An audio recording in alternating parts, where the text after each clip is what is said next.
Purpose designed for the BMW Mini, this new kit includes one tool for the Mini 1 and Cooper and another tool for the Cooper S. The tool is used to lever the tensioner back, and then the pin is inserted to hold the tensioner out of the way.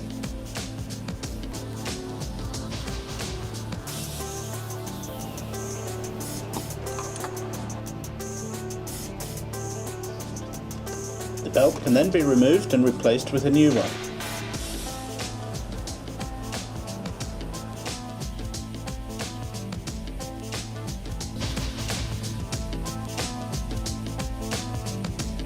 Then the tool is used again. The pin is removed and the tensioner released.